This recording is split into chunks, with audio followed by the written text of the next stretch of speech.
Birincisi məsciddə əzan səsidir, evdə ana laydası.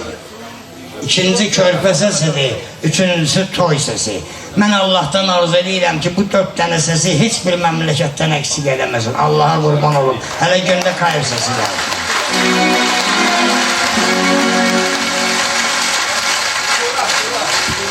Deyir, ürək istəyəndə dostu sirdaşı, onlardan 100 xəbər sormağa nə var? Yığıban bir vərək dostu yoldaşı, gündə belə toylar qurmağa nə var?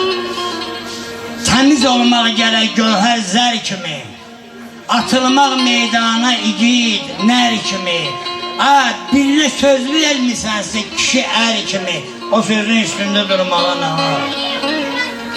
Fələgin bilmirəm mənə qəssinə, deyirlər ki, araq canı ziyandır. Amma pəncov burasan gelir. Bu sözü kim deyib dostum yalandır, dost kardeşlə məncə burasan gerek, amma pəncov burasan gerek. Bu sözdən kiminsə təmənnası var, o deyib arağın çox əmması var. Gündüzlər vurmağın nə mənası var, ya akşam ya gecə vurasan gerek, amma pəncov vurasan gerek. Məclisdə ədəblə, həmərkan ilə, sağında solunda tar, kaman ilə, ya da gözəl qəşəng bir canan ilə ürəkdən gülüncə vurasan gerek, amma pəncov vurasan gerek. Arağı içəsən deyib güləsən, nə lazım çox içib şirə dönəsən, ölçüsün biləsən, yerin biləsən, qəbirə gedincə vurasan gerek, amma pəncov vurasan gerek.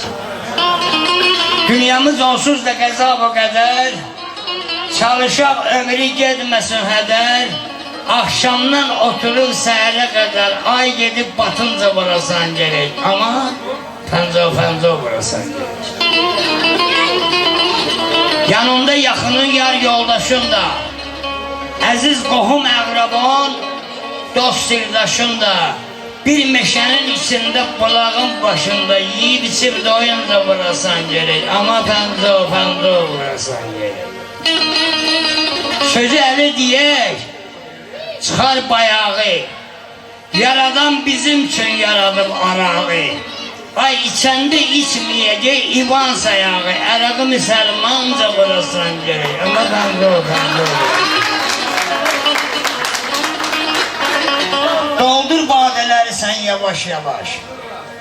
Taxmildi 4 gündür, ayılmır bu baş.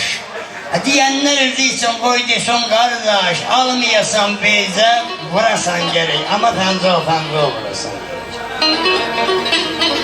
Eyvazı içdiyi qıramdır, vaxtı vədə ilə aramdır.